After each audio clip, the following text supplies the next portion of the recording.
Welcome to today's Explainer. We're diving into a truly chilling cautionary tale today. It's the story of a man who seemingly had it all: a thriving business, a beautiful, loving family, just a really solid, stable life. And we're going to look at how he threw that entire life away for a single, fleeting temptation. So let's trace exactly how one simple mistake completely spiraled into an absolute nightmare. But before we get into the nitty-gritty details, I want you to just stop and really consider something. What is the true cost of a single lie? It's so easy to think a seemingly simple deception is totally harmless, right? That old saying, what people don't know won't hurt them. But as you'll see in this story, just one hidden truth can act like a rogue domino. It can completely obliterate a family, ruin a hard-earned reputation, and tragically, even end a life. Okay, so the danger here really begins with this stark, fundamental contrast between our two main subjects. On one side, we've got Vivek. He's 45, a very settled family man with a wife and a daughter, and he runs a highly successful restaurant down in Goa. On the flip side is Ananya. She's 24, wealthy, completely unattached, and she co-founded this remote online business. So she's living this very carefree, location-independent lifestyle. You can literally see the dangerous mismatch right from the jump, can't you? These are two people from totally different worlds at completely different stages in their lives, and it perfectly sets the stage for this disastrous, sudden attraction. So how exactly do these two wildly different worlds collide? Well, Ananya had visited Vivek's restaurant, absolutely loved the food, and started flirting with him. But the real turning point? It was the weather. This massive, unexpected downpour ends up trapping them alone inside the restaurant. And that heavy rain essentially created the perfect, isolated little bubble. What started out as just an innocent conversation over some delicious food quickly turned intimate. Phone numbers were exchanged, and just like that, an illicit affair was born. And right here is where the deception really takes root. I have a business meeting in Mumbai. That was the lie Vivek fed directly to his wife. And the cruel irony here is just palpable. While his trusting, incredibly devoted wife stayed back in Goa to literally manage his restaurant for him, Vivek was secretly packing up his luxury car. He wasn't going to Mumbai for business at all. No, he was actually heading to the lush, mountainous region of Lonavala for a secret getaway with his much younger mistress. And it's that one specific lie that sets the stage for a night of absolute terror. Now, the evening actually started out innocently enough. Around 8 p.m., they arrive safely at this bungalow they booked in Lonavala.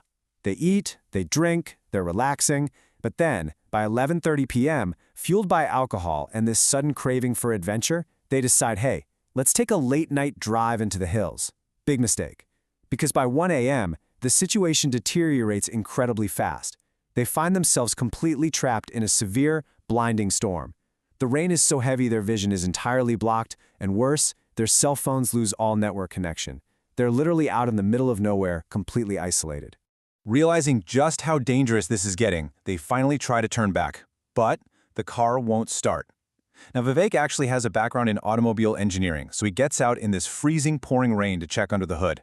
And what he finds is our very first deeply unnatural event of the night.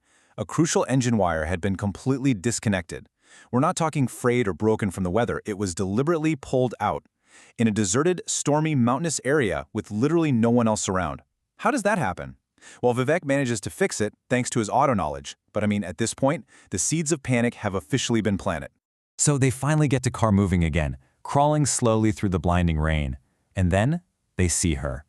Just the frail old woman, hunched over, shivering violently under a makeshift plastic tarpaulin right on the side of this completely deserted road. Ananya sees this helpless hitchhiker and absolutely insists that they stop to help her. It's a misguided attempt at kindness for sure, because by unlocking and opening that car door in the dead of night, they unknowingly invite something deeply, deeply sinister into the back of their luxury vehicle.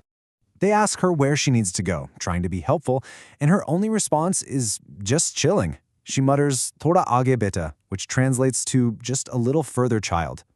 The source material notes that her voice was incredibly weak, trembling, and unnervingly cold. It wasn't even just the words she said, it was how she said it, as she slowly, methodically settled into the pitch-black back seat of their car. Almost immediately after she gets in, the atmosphere inside the car shifts violently. This overpowering, incredibly nauseating smell of rotting meat just floods the enclosed space. On top of that, the car's air conditioning inexplicably drops to this freezing, completely unnatural temperature. And beneath all of that sensory overload, Total, dead silence from the back seat. The woman doesn't make a single sound, not even a rustle from her plastic tarp. You can imagine the horror of that suffocating atmosphere just building by the second. Eventually, they just can't take it anymore. Unable to handle the freezing cold and that horrific stench, Vivek and Ananya turn around to ask the woman if they can just drop her off right there. But they look back, and the back seat is completely empty. Think about that for a second. The doors of this luxury car never opened. There was no sound of a heavy door latching, no rush of wind from outside, no warning light on the dashboard, nothing. Yet the old woman had completely vanished into thin air. And guys, that is just the beginning. The supernatural terror escalates so rapidly from here. First, the woman vanishes from a totally sealed car. Then, as Vivek speeds away in absolute panic, this woman's sobbing begins to echo through the cabin. But it's not coming from the back seat anymore. It's coming from inside the locked trunk of the car. He actually stops, checks the trunk out in the pouring rain, and finds absolutely nothing. So he gets back in, slams the car into gear, glances at his side mirror, and sees the old woman standing completely still in the rain outside the car, staring right through him. Their grip on reality is just completely shattering at this point. So now they are driving in a blind panic. They eventually spot a small roadside food stall, a local dhaba, and slam on the brakes to ask for directions. They're so shaken up they confess this terrifying encounter to the elderly owner, and he gives them this incredibly grim warning. He says, no matter who calls you from behind, don't look back. He explains that the specific phantom has been hunting travelers on these exact Lonavala roads for 15 years. He tells them they survived the initial encounter, sure, but to make it back to their bungalow, they have to drive through a flooded valley, the Goss, and they absolutely, positively must not look behind them. They get back in the car, as you'd imagine, absolutely terrified. And as they begin to navigate this treacherous, completely flooded mountain pass, the psychological torture really kicks into high gear. Vivek suddenly hears a voice coming from the empty back seat. But wait, it's not the old woman's voice, it's his daughter's. She says, "Papa, stop the car."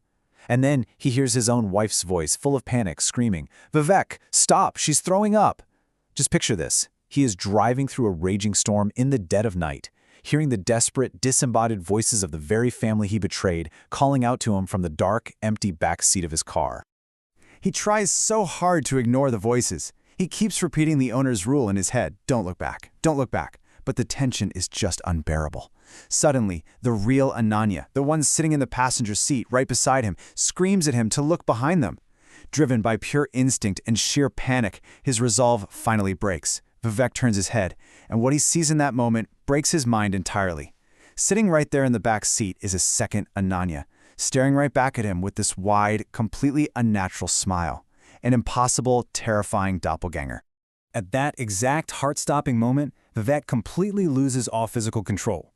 Paralyzed by the sheer impossibility and the total terror of what he's seeing, his foot slips. Instead of hitting the brake to slow down on this really dangerous mountain curve, he slams his foot down on the accelerator. The luxury car shoots forward, breaks right through the safety barrier, and plunges directly into the deep, pitch-black mountain gorge below. A catastrophic, completely fatal crash born entirely out of pure, unadulterated panic. And this right here was the ultimate price of his deception. The crash was fatal for Ananya. She tragically lost her life that night. Now, Vivek actually survived the physical crash, but the truth of his secret getaway obviously came to light. And the fallout? It was devastating. His wife and daughter left him permanently. The massive scandal completely destroyed his incredibly successful business and his reputation in Goa. Today, he's basically condemned to a life of total isolation, completely consumed by grief and regret. Which leaves us with one really fascinating, lingering question to wrap up this explainer. Was the entity on that Lonavala road a real ghost? You know, a 15-year-old phantom actively hunting in the hills? Or was it a supernatural manifestation of Vivek's own crushing, completely unacknowledged guilt? The voices of his betrayed family, the image of his mistress smiling in the dark, it really blurs the line between spiritual punishment and moral consequence, doesn't it? It kind of forces us to ask, are the darkest horrors we face the ones waiting for us out in the shadows, or are they the ones we create ourselves? Let that sink in. Thanks so much for joining me for this explainer, and I will catch you in the next one.